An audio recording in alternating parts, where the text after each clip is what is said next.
Now we are going to discuss what is happening in our complete Braintree payment function.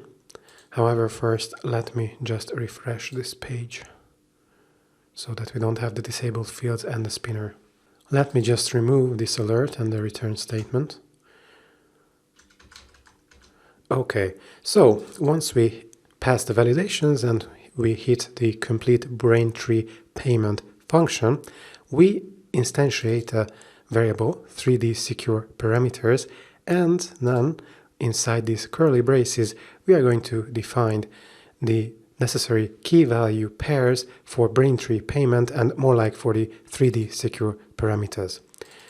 We are defining the amount key, so we have this basic form to which we appended the data at the very beginning of our code, not the very beginning, but the beginning of our code, let's say. So we are getting the amount or the total from that form data.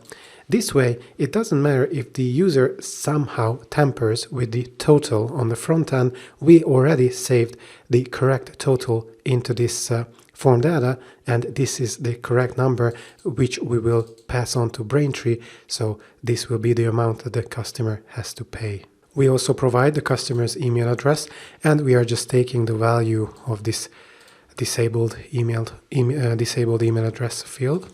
And we also have to provide the billing address of the customer inside these other curly braces. Obviously, everything here is coming from the Braintree documentation, so we need the given name key, which will be the first name. We'll take the first name from our form data object.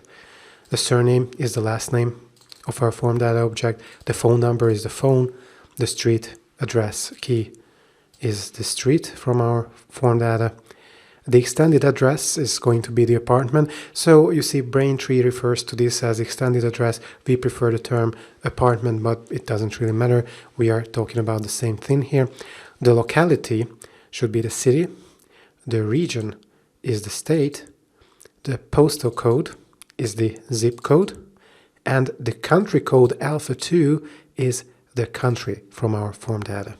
We already talked about the country and the state values, and Braintree and actually also Stripe require that we pass these values in the correct ISO format, so the format that you can see in the demo application.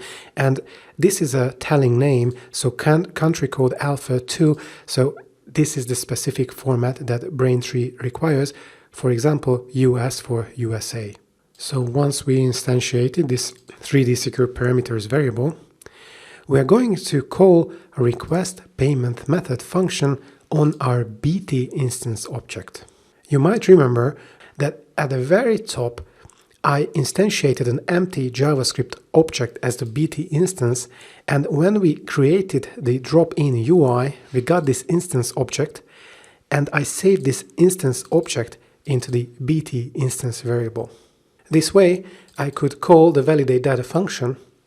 Then the validate data function could call the complete Braintree payment function, and I have access in this function to this BT instance that I instantiated here. So I instantiated the variable outside the drop-in create, but I saved the instance object in it, so I am very flexible at using it. So I can use it in my function, and it has the instance object that Braintree provided, and I need this instance object in order to request a payment method and start the Braintree payment process. Alternatively, I don't need actually the BT instance object, and I can use this instance object, but then when I call validate data, I should pass this instance object to it. And then when I call complete Braintree payment, I should also pass the instance object to it. And then I should have an instance parameter here, or a parameter for the instance object, in order to request the payment method. I told you that I used this BT instance variable to be more flexible, and this is the reason. I didn't want to define parameters for these functions when it was not really necessary, and I could just save the instance object into another variable that I can use later in my separate function. So we are calling request payment method, and to the 3D secure key, we are passing these 3D secure parameters. This is required for our 3D secure checkout flow, or 3D secure workflow, more like. Notice that we are still in the request payment method function, and we have an anonymous function here that has the error and the payload variables. Now, if the error variable is true, then it means that something happened which will obstruct the payment. So we show in the error and scroll up, and the error message is invalid payment method, and then we return, and then we don't proceed with the payment. However, actually, it really shouldn't really happen. If there was no error, we can proceed in the code.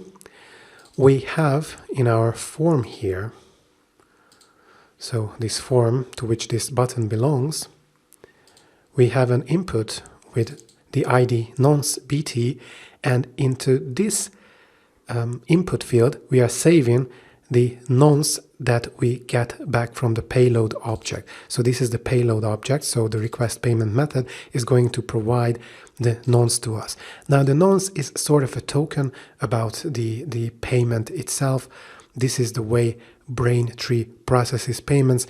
This nonce will be needed for us to request the completion of the payment on the backend side.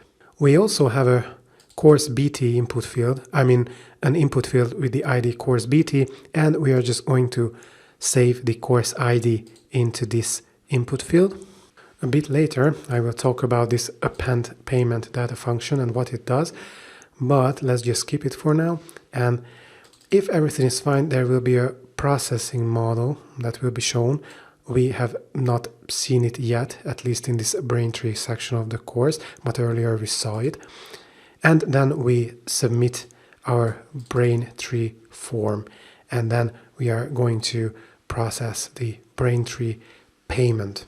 However, we will need our form, we need to populate the form data here. So I'm pressing F12, and I'm just going to the button. So you see that these are all hidden input fields, and we have to populate these all in order to process the payment and the order. As you can see, actually, the token has been populated. We use the CSRF token in our form, in our checkout blade file, but the rest are not populated. And as I mentioned, the nonce we already added to the form in our code, and the course ID we already added to our code, but we need to add value to these input fields as well before we could process our payment. And this is exactly what the append payment data function does. We have this function defined in our checkout.js file, and we are passing this form data to it, and we also pass this _BT string to it. And as you can see that these IDs, most of them end with _BT. Now in Stripe we'll also have an empty form, but it will end with _ Stripe. However, the same function will be used to populate the data in this form. Let's look at now the append payment data function. Now don't forget that this basic form BT variable is form data that was already populated with the data from here. Now it's empty, but this was the data that we populated our form data object with. So we are going to pass form data with data to this append payment data function, and with this _BT string or key, more like. So let's check the function finally. So we have the complete form data. So this is our basic form BT variable. And then gateway key. So this is the /B, the _BT should be the key for our Braintree payment gateway in this function. We are defining an input names array, and we have the names from this complete form data, or more like the keys, sorry, for this complete form data. So the first name value, the last name value, phone, street, and so on, even the total, we have it here. And what we're doing is that we simply call a for each on this input names array, and each element of this array will be referred to as item. So with jQuery, we are going to find the item or the hidden input element with based on ID. So when this for each iterates first, then we are searching for ID, first name, plus underscore BT. And to this first name underscore BT input field, we are passing the value from our form data object under the item key. So in our form data, we have the first name key. So we have John in our form data at this point. And then we have our hidden input field for Braintree. Just a moment. So we have first name BT. And what this function does is that into this first name underscore BT input, we just load the data under the first name key in our from our complete form data. Now, the reason it is done like this is that we reuse this function for Stripe, and if there are other payment gateways, then we can just reuse this function to load the data that we will submit when we want to request or complete the Braintree payment and we want to complete the customer's order.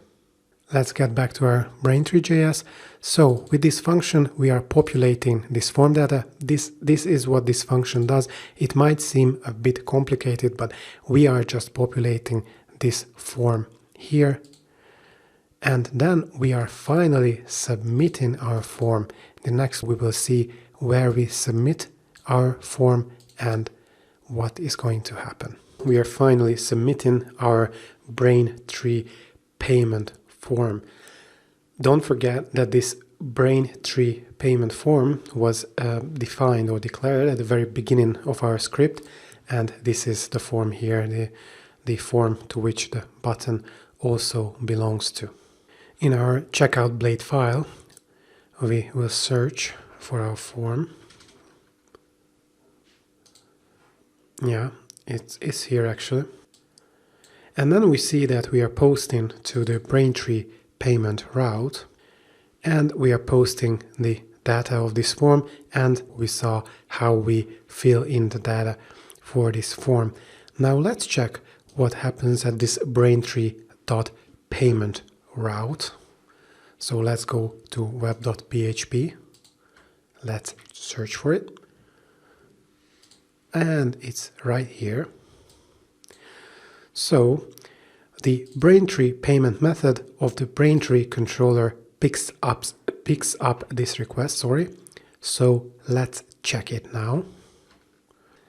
And now we can see what is happening after the validation was successful, and we can finally work on receiving our payment from Braintree. Notice that we received the request object. So this is the form that we receive here. First, we get the authenticated user. Now, if the user is null, then we are redirecting back with a failure message, logged in user not found. Now, this really shouldn't happen, but we have to think about this scenario as well. Then we are fetching the first row from our Braintree settings table. And if we cannot fetch this row, then we are redirecting back with a failure message. However, it should never happen, but we are super safe and we want to know what went wrong in our application in the very unlikely case that something goes wrong with our Braintree settings table. We also want to get the course that the user wants to buy from the courses table, and the ID is in the request object, so under the course key. And if there is no course, so if we didn't find anything in the courses table with a given ID, then we are redirecting back with a failure message that the course has not been found. However, hopefully no one is going to start deleting courses while people want to buy them. This should be familiar from the checkout controller. So if we are in the sandbox, then we are instantiating this gateway object with the sandbox values from our database. If we are in production, then with the production values from our database. Now, keep in mind that in order to instantiate this Braintree/gateway, we have to use Braintree here, so we have to import Braintree here. You remember that when we set up our project with Composer, we installed the Braintree SDK. In order to use it, we have to have this line of code here. We got the total amount from our request, so the price of the course that is to be bought. However, we have an amount converter helper class here, and we will call its get Braintree amount based on currency function, and then we will save this new total value into the total variable. Now let's check what is happening in this function. So I'm searching for amount converter helper, and yeah, we have get Braintree amount based on currency, and we passed the amount or the price of the course into this function.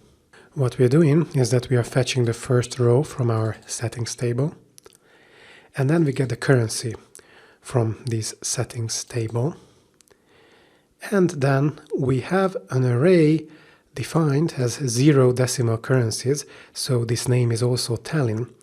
It means that if we are using one of the currencies, so if one of these currencies are set in the admin, then we don't want to set decimal points to the Braintree API. In the code, as a comment, I also provided this link where you can read more about the Braintree 0 decimal currencies. Here they are. But now let's get back to our get Braintree amount based on currency function. A very simple thing happens here. So we call the array key exists function, and we pass on the currency that we are using. Currently it's USD, and we pass the 0 decimal currencies array to the function. What this function does, if USD is defined as a key here in this array, then we are returning the integer value of the amount that we passed in here. So let's get back to the checkout. What we pass here is the 555.55. This is what the function gets, 555.55. Now, because USD does not exist as an array key in this array, then we are hitting the else branch and we are just returning 555.55. However, if the currency was, for example, this XOF or the Japanese yen, this one I know at least, then we would return the integer value of the amount, so we would return 555 instead of 555.55. This is a requirement of the Braintree API. Let's get back to our Braintree controller. So we get the amount back, and then we will have the nonce. If you remember, we actually got this nonce from Braintree itself, but it is a part of our request object. And now the important call is made to Braintree. We have this result variable, and we are going to save the result of this call into this result variable. So we are using our gateway object that we defined here. Then we call transaction function on it, and then we call sale on it. Now we have to pass on the total. So how much should the customer be charged for this transaction? The payment method nonce, which is this nonce, this token that we got. And then for the options array, we set the submit for settlement to true, which means that we want to get the money as soon as possible. Notice that we do not define a currency here because based on the setup of your Braintree merchant ID or merchant account, then Braintree will charge the customers in the correct currency. So if your Braintree merchant that you're using here, or more like here, is in USD, then you should really set USD as your currency on your site. With Braintree, you don't have the option to dynamically change the currency here. So keep this in mind. So let's check this result object. If the result is a success, then it means that we will receive the payment and we can go on with our code.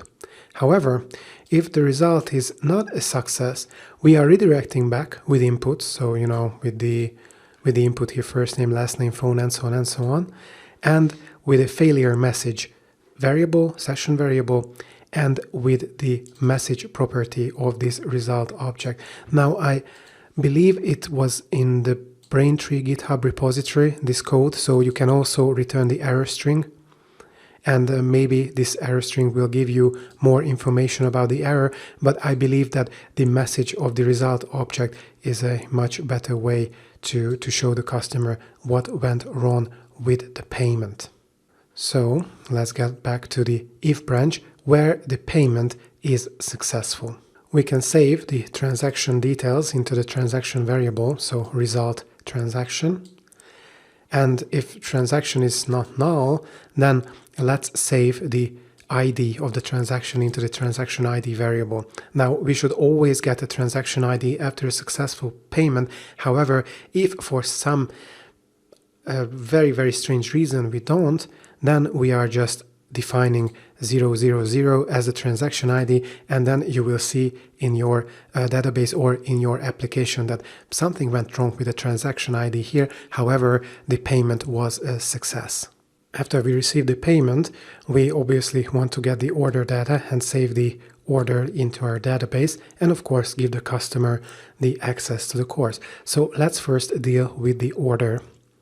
We have an orders table in our database, and of course we want to save all these details of the transaction. So the zip code of the customer, the transaction ID, what course was purchased, and so on and so on. I have created an order data helper class, and we have the get order data function into which we pass this empty order data array, the request object, the user object, the course title, and the transaction ID. Let's check this function. I have the file here. So app helpers order data helper and get order data. And here, this data array is the empty order data array that we instantiated. However, we are passing it as a reference. This ampersand means that the array is passed as a reference. So after the function is finished with it, then it will be populated with all this data. So we have a user ID key, and we are just saving the ID of the authenticated user. The customer name is going to be the first name and the last name concatenated from the request object. So don't forget that on our checkout, we had first name and last name and not like one name column. But in our orders table, we want to show the full name of the customer, and so we concatenate these two values. Then we save the user's email address from the auth user object. Then we save the price, the purchased course ID, the purchased course title, the transaction ID, and the billing address. Notice that these keys correspond to the column names of our orders table. You see? Purchase course ID, purchase course title, transaction ID, and so on and so on. Let's get back to our Braintree controller now. So now this order data, after this function is called, now contains all the data that we need for our order. We instantiate a new order first, and then here we are going to populate the columns. Of course, the order data is an associative array, so we are going to loop through it as key and order value or key and value, but we will not use the value for now. Of course, the order data array is an associative array, so we are going to loop through it like key and order value, but for now we just have to use the key variable in order to fill the data. So we have order key, so we have a new empty order, and let's check the first key. So it will be the user ID. So in our orders table, there is the user ID column. All right, we have this user ID key. So order user ID equals to the user ID key of the order data, or more like the value that is saved under the user ID key in the order data array. And the same thing happens to the other columns in the orders table as well. So, for example, we have the transaction ID, yeah. So, order transaction ID will be equal to the value under the transaction ID key in the order data array. And of course, based on the order data helper, you see that there is indeed a key of transaction ID in this order data array. So this is how we simply fill in our order data. And of course, we save our order into our database. As I mentioned, there is one last thing that we have to take care of. So we have to give access to the user to the course that they bought. So we define this user course variable, and from the user courses table, we will fetch the row that has our user's ID and the course ID that has been bought. Now, normally there should be no access, so should be no row with the user ID and with the course ID that was bought. But earlier in the course, I mentioned that if I'm an admin, I want to be able to buy a course as many times as possible for testing purposes. However, let's assume that I'm not an admin, I'm just a regular customer, so I don't have access to the course that I want to buy. So this user courses is null. There is no row in the table with the corresponding data. So we are just creating a new user course, so a new row in the user courses table. I'm going to save the user ID into this table and the course ID that I have bought, and I am saving the new user course row. And then I will have access to the course that I just bought. Finally, we are, Finally, we are redirecting the user to the thanks route, and we will show a thank you page to the user. We are finally going to see what happens when we have a successful Braintree payment. Now, the first thing I want to do is I want to log out as an admin, and I want to log in as a member. So member@gmail.com, 1, 2, 3, 4, 2, 3, 4, and we're in. As you can see, our member has access to 3 courses, but the member doesn't have access to this German intermediate course. So this is the course that I'm going to buy with our member account. At this point, I would like to remigrate and reseed our database, because I just want to get rid of all the additional data that I might have put into it in the meantime. So I'm just going to type in PHP artisan migrate fresh -- seed, and we are migrating all our tables, and we are seeding our tables, and cool, it has run. So I can show you that in the user courses table, the user with ID 2, this is our member user, does not have access to the course with ID 4. So yeah, still I can buy this course. Let's try to buy the German intermediate course then. Okay, I'm filling some dummy info, but I want to change some things, so we will see that the order is correctly processed by our application. So Jack Jones, it should be 1, 2, 3, 4, 5, 111, AA, Red Rock City, let's see. And instead of United States, we will choose United Kingdom, Birmingham, and the zip code should be 989898. I want to accept the terms and conditions, and then I will make this card payment with the test card. Okay, and let's see what happens. So we have the spinner, we have the model showing. This was the processing model, and we got the thank you page. So we were redirected to this success thank you URL. As you can see here, checkout success thank you, and it's picked up by the show thanks method of the checkout controller. Here's my checkout controller, and it returns the thank you view.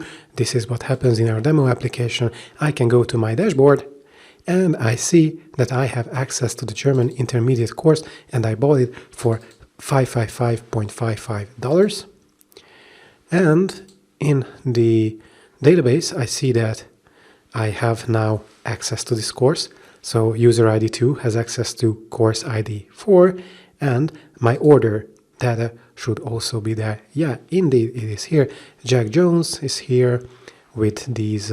We got the transaction ID from Braintree, as you can see. And yeah, Red Rock City, Great Britain.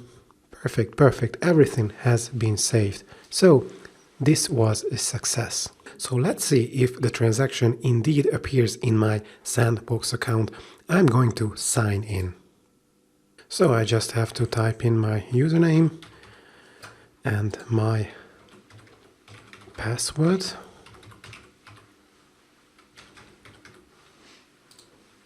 And log in.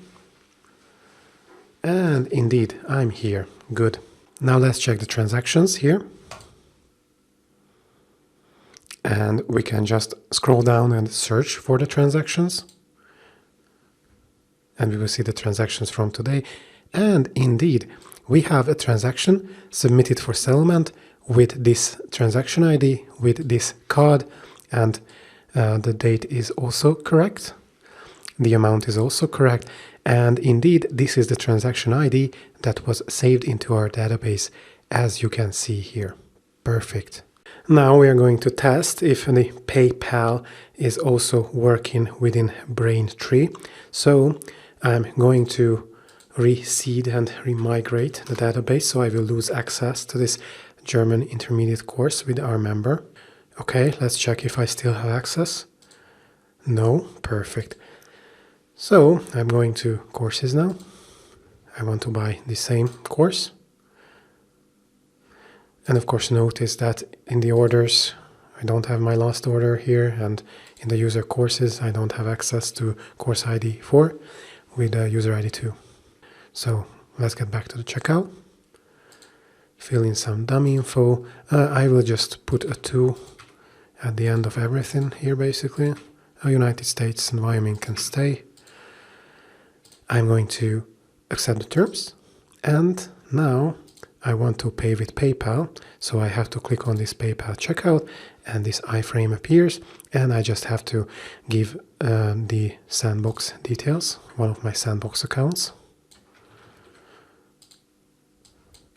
Okay, so this is the email and the password for my Sandbox customer, and I'm just logging in now.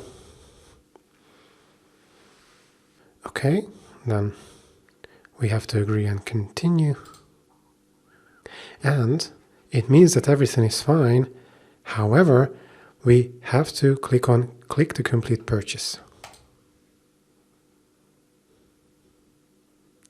And you see the processing model here, and everything is fine. I go to my dashboard, I have access to the course, and I check my Braintree transactions.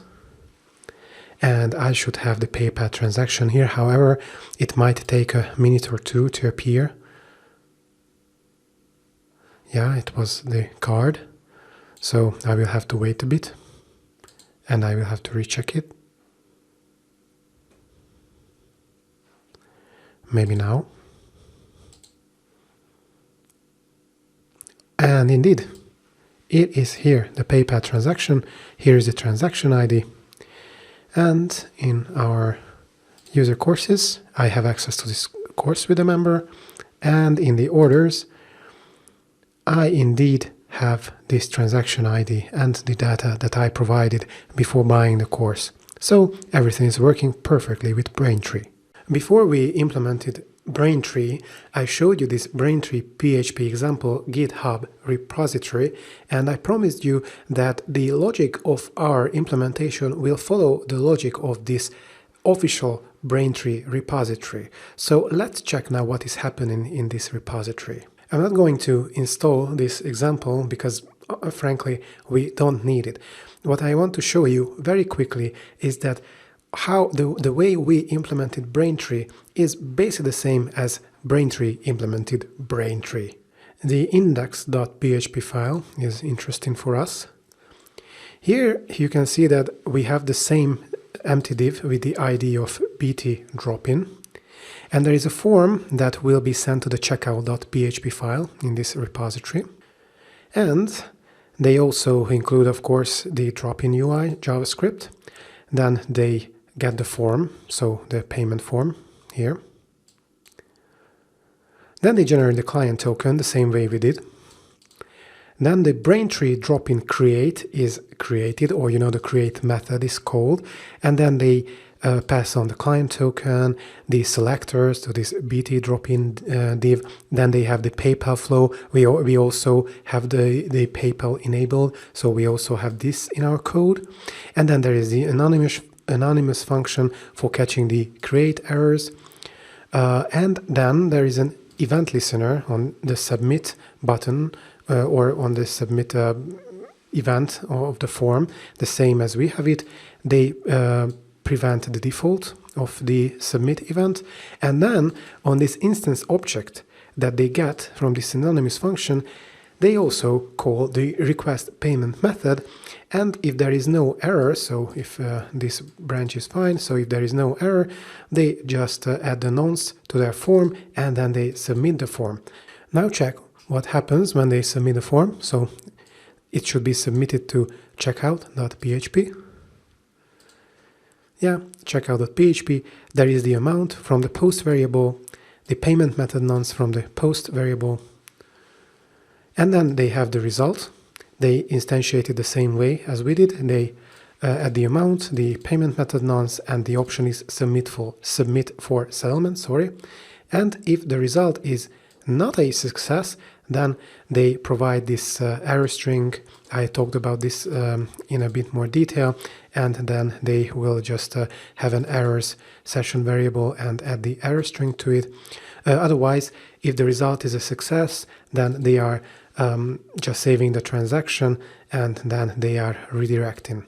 The only minor difference that our implementation has is that they are not only checking for result success, but also if the transaction is not null. Now, the reason I don't include this in the implementation is because for the sandbox tests, it could cause problems, and even the payments that fail will actually not fail, and then we would give access to the course to the user, and it's not good. So in my experience, it is more than enough to check for the result success here.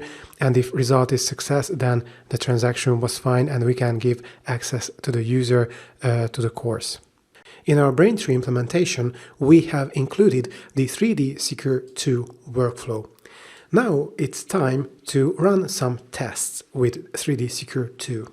In the previous video, we made a successful PayPal payment. Now with PayPal, we don't have to think about 3D Secure 2. It only pertains to card payments. Or more specifically, it only pertains to card payments when the customer and the buyer are also situated in Europe. In our demo application, we assume that there are European customers and there are European buyers, so we included the 3D Secure 2. And I would like to show you an official Braintree example of the 3D Secure 2 workflow, and then we are going to test it in our demo application as well. So here is this Codepen example provided by Braintree. You see that there is the HTML here, the CSS here, and what is the most interesting for us is the JavaScript. Now, as you see, then there are the billing fields here, there is also an autofill function or dummy data filling function here. It's basically the same as we had in our demo application. And there is also some validation involved. There is a function for setting up the drop-in, and so on and so on. So these things should be actually quite familiar for you at this point. Now, if we go to the bottom, you see that there is this nice credit card form, and there are some test data that we can use to check if the 3D secure workflow is working successfully. It should, because it's Braintree's own example. So we have the dummy data. And notice that we have the billing region, ISO code, and the billing country also in this ISO or Alpha 2 code. And also notice that there are no ASCII characters in the given name and surname, so first name and last name. However, Braintree confirmed that in the sandbox environment, it's not a problem if you use non-ASCII characters. However, we will not use it here, and we will not use it in our demo application because in production it would cause problems for the 3D secure workflow. Now, what is interesting for us is that we can have successful with challenge payment tries and unsuccessful with challenge payments. So if we try the unsuccessful with challenge, then we will see that if we use this card number, then the 3D secure workflow is going to reject the transaction. If we try successful with challenge, then we will be provided with a challenge, and if we successfully complete the challenge, then the payment will be completed successfully. There is also an option for successful with no challenge, so when you use this card number, then the payment should be completed without any problems, without any challenges, but we already saw an example for this in our demo application, so we will just try these two scenarios. So first, let's try the successful with challenge scenario. So we use this credit card number. The expiration date for sandbox testing must be exactly 3 years in the future, but the CVV and the postal code can stay the same. Okay, card number. So we are exactly 3 years in the future. And we want to pay now. And we are going to now be presented with a challenge. Okay, we are loading. Yes, and this is the challenge. So there is obviously a dummy bank, and there is a one-time password that was sent to us. We have to enter this one-time password, submit, and the payment should be finished. Yes, so this liability shifted is true. It means that the 3D secure workflow was successful. We have to reload to try another card, so let's reload now. Let's again add some dummy data. But now let's fail the 3D secure workflow. So we are 3 years in the future. We want to pay. We will be presented with the same challenge. Yeah, indeed. However, even if I provide the right one-time password and submit, we're going to fail. And yes, liability shifted is false. Now what we want to see is that our demo application mirrors the same behavior for these two scenarios. Let's check now the 3D secure workflow in our demo application. I'm going to reseed the database. Migrate, PHP is a migrate fresh -- seed. So our member user will lose access to this nice German course. Let's go to the checkout. So we are in the member dashboard. Okay, courses. Let's buy this course. Okay, fill in with the dummy info. And let's first fail the 3D secure workflow. So I need this card number. I have to be 3 years in the future, and CVV doesn't really matter. So let's click to complete purchase. Voila! We have this purchase authentication model appearing. So I will provide this one-time password, from here. So basically this simulates a text message sent to my phone. And even if I submit, I'm going to fail this transaction. Submit. We have the processing model shown. However, gateway rejected, 3D secure. This is our message. So what happened in our backend? Let's check. In the Braintree controller, we called this result. So we instantiated this result object. However, the success property of our result object was not true. So what happened is that we hit this else branch and we redirected back with input and with the failure message and the failure message session variable, and the message itself is in the message property of the result object. So this is the scenario when we hit the else branch and the payment is not successful. Now let's check our Braintree dashboard because it should be there. Yes, a gateway rejected payment. So we didn't receive the payment. This is the transaction ID. That was the amount. That was the card. And of course, in our database, there is nothing there because we failed the transaction and we are not saving failed transactions. However, in your Braintree dashboard, you can still see the rejected or failed transactions. Now, the only test that we have is the successful with challenge test. So let's just go back. I won't even refresh, but I have to recheck the checkbox. This is the card number, and then click to complete purchase. I'm going to receive the same simulated text message. Yes, 1, 2, 3, 4. Now I'm going to submit it. Processing model is shown. Okay, thank you for your purchase.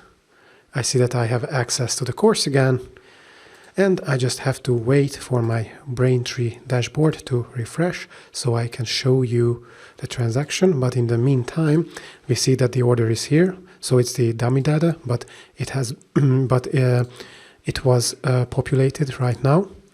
And this is the transaction ID that we want to see in Braintree, in the Braintree dashboard. And my member user has access to the course with the ID of 4. Now let's check the Braintree dashboard. Hopefully it will show our successful transaction and indeed submit it for settlement. And the transaction ID is the transaction ID that we expect it to have. Let me show you a minor enhancement that I did to our Braintree integration. I did it in a separate branch. So I can show you how you can switch branches in Git. As you can see, I'm in the main branch, and I have a branch called Braintree enhancement. So the way you can switch branches is with the git checkout command. And let's start typing Braintree E and then tab. And you see that it is auto-completed. So git checkout Braintree enhancement. And now we switched branches. Okay, so after we switched branches, we can close this terminal. And my minor enhancement is in the Braintree controller, in the Braintree payment method. Yeah, it's right here. So the enhancement that I made is that I'm checking if the price of the course is the same as the total amount that comes from our request object. And the reason that I put this check here is because I want to be sure that nobody tries to hack my Braintree integration. So the course that they are going to get access to should have the same price as the amount that we are going to charge the customer for. Now, actually, this check was also in the checkout controller, so in the prepayment validation method. Let's go there. Checkout controller. And, yeah, we had this course to buy price request total.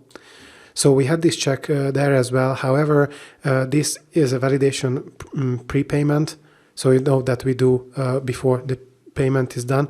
However, this Braintree payment method is called later. However, right before we are giving access to the customer to the course, and we are doing it here, if you remember. So right before we give access, I want to check and make sure that nothing suspicious is going on, and indeed the customer is going to pay for the course that they are going to get the access to. So this is a really minor enhancement, but I think that it is necessary. It gives extra security to our Braintree integration. But of course, for most users, like 99.9999% of the time, it doesn't matter if you have these few lines of code here or not.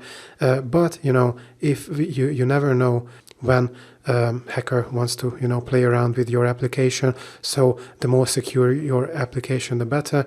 Oh, and actually I have noticed that, yeah, this should be, so I misspelled discrepancy, but obviously what I meant is to have price discrepancy here.